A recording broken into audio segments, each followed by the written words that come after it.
Hello everybody, welcome back. Another short ride, number 79.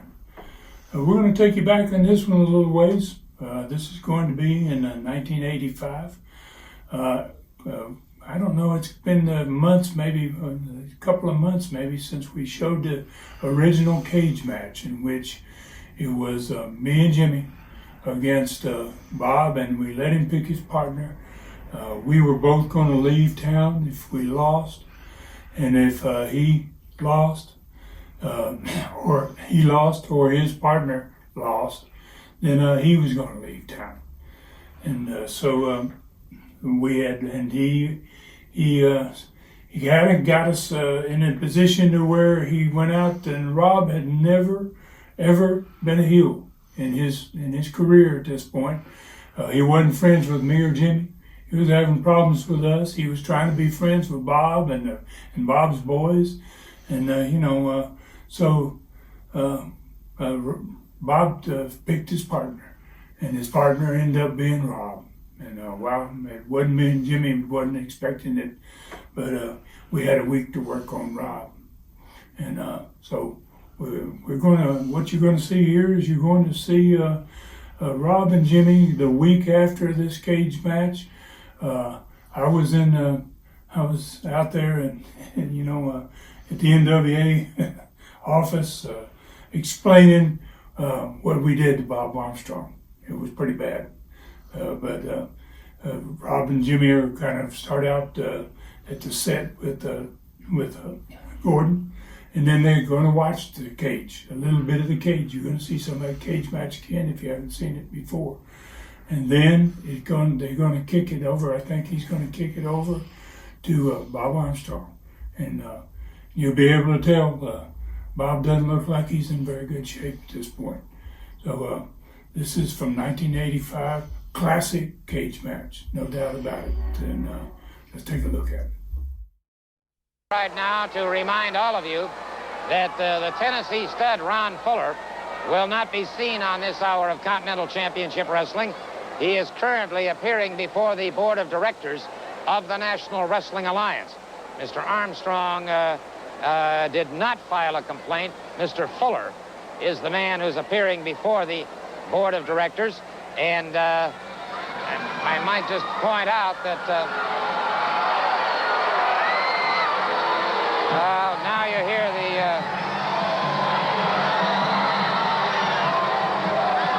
Fuller and gorgeous Jimmy Golden approaching the... You're wondering, these are not for you. They're funeral flowers for Mr. Funny Bob Armstrong, the man that's sad all the way to the bone. You know what I mean? Sad to the bone. We're playing crying like a hound dog now, and we're playing bad to the bone. We just turn it around a little bit, Gordon.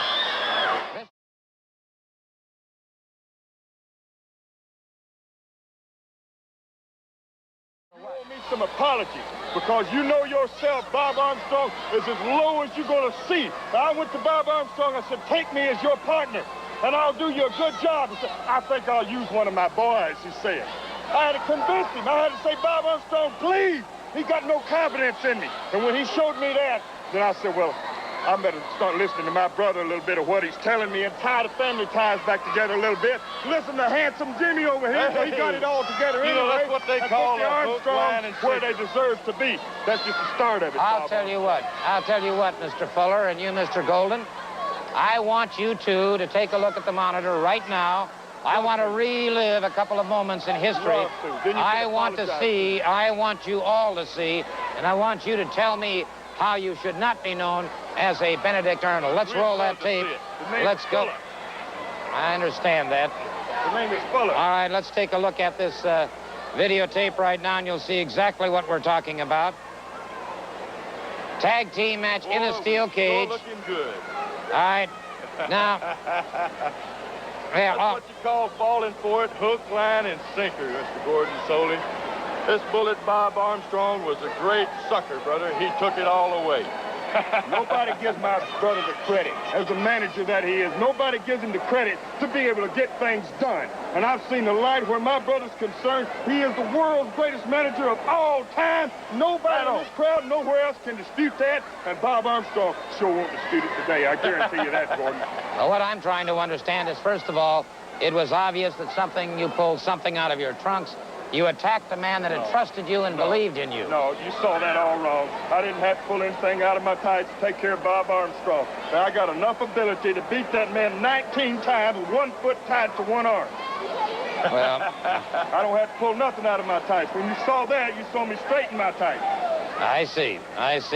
How do you excuse yourself? How do you possibly explain the fact that you went in there as a tag team partner and then betrayed him? You Pearl Harbored the man. I told you earlier that he tried to make a fool out of me. He wanted to use one of them punk kids in an important situation like that. When I went to him and said, I am your man, it was hard to convince him. Now, that's right off the flat. That made a fool out of me, made me feel as small as one of them punks that he's got out there wrestling in the ring. I don't belong in that class. I belong in the class of Handsome Jimmy here. That's and right, my brother, the Tennessee Stud. You don't make a fool out of our family, Mr. Soley. We're all together. We're family. You know what I'm talking about? That's it. We are family now, and that's the way it's going to stay. I'd like you to see that these get to Bob Armstrong, these flowers we're throwing up here for you, because we got him some beautiful ones there, and it's going to make him feel a little better, maybe. Oh, yeah. He's home now. He's crying like a hound dog. He's sad to the bone. Well, we're going to hear... His bones hurting, all right.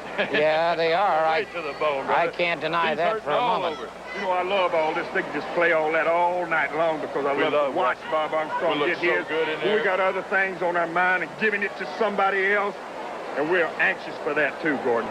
Well, once again, may I just repeat to all of you who are watching right now, is that Ron Fuller is before the NWA Board of Directors at this very hour, trying to explain away this horrible bit of deception that took place, something almost unparalleled in wrestling, to have a man go into the ring with somebody else as a tag team partner, when obviously you had that in mind all along.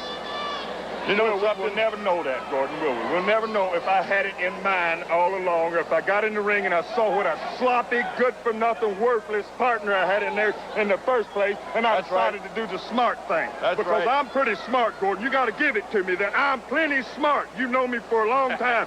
And that I'm not going to go in there with a nitwit partner that can't hold his tights up and then stick with him through the whole match. I'm going to wise up pretty fast. You know something, Mr. Well, I will say one thing. This isn't like buying a boat trailer on scene, that's for sure.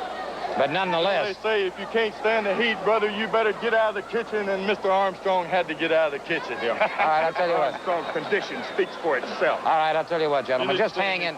Just hang right in here, gentlemen. I want all of you to, at this particular time, I want you to hear these comments from a very, very battered, but a very, very grim and determined... We should have kicked his teeth out and pulled his tongue out, man. He's going to talk now. All right, let's listen now to these comments on videotape from Bob Armstrong. You know, I've been down a lot of times in professional wrestling. Had every bone in my face broken and every bone in my body at one time or another, but I've never had this many injuries at once in my life. Robert, why did you do this?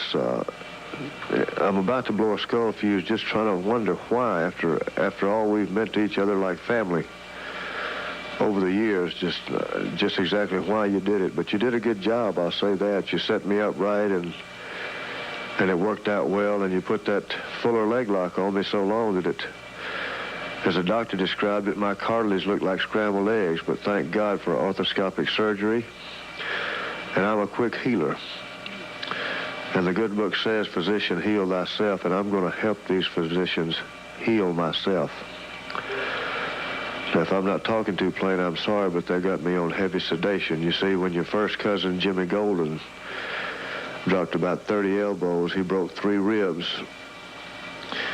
Then when your brother Ron stomped me half to death, he dislocated a shoulder. He also broke a collarbone. So I've never been hurt this many places at the same time in my life. But there's one thing for certain. The good book says an eye for an eye and a tooth for a tooth. And I have to say myself, payback is bad to the bone. Now, I try to keep my boys out of this, but that'd be It'd be like holding back wild horses. And I know that I'd laid down my life in a minute for my father, and I can't tell you how good it feels that my boys feel the same way about their father that I felt about mine. So I've just got to sit here in this gym that I built over the years. I can't touch a weight. This gym has kept me on top for a long time in professional wrestling. I can't even take a deep breath without hurting. I can't scream like I want to scream because of the pain. But remember, Fuller, like I said, payback is bad to the bone. Now, what I want to do, Gordon Soley, if you'll return this belt, this Alabama belt that I worked for and won, and turn it over to the #1 challenger, Jimmy Golden, and see how it feels when it's just given to him. And I want to thank all the fans for the letters. I appreciate the support. It's kept me going for a long time. And remember, the Armstrongs can take a licking, and we can keep on ticking. That belt belongs to me, Mr. Soley. I'm the #1 contender, and I'm going to be a proud holder. And I know all my fans are going to love it because I'm going to be their Alabama champion. Well, I'll tell you what. Just before you take this belt, I've got to admire Bob Armstrong. He said, give it to gorgeous Jimmy Golden. He's the #1 contender. He However, knows who the best is. well, the president of the NWA, Mr. Bob Geigel, doesn't agree with that. Mr. Geigel has said you will not receive the belt. There will be a tournament held for this Why? belt. Why not? I'm the #1 contender. He said the belt is mine. Yep. It belongs to me. Man. I don't believe Bob Armstrong ever said that in the first place, to give you the belt. I'll never believe that. He's not that kind of man. He's sitting back and he's whining like a little baby dog that he is. And we should have pulled his tongue out, knocked his teeth out of his mouth when we had the chance. Nevertheless, come out here Jimmy and Golden whine doesn't get to the belt. They don't The want to see Alabama us whine. championship They won't will see be us in a whine. tournament, and we'll be back right after we call. They want to see some Good stuff. Well, really, really good stuff.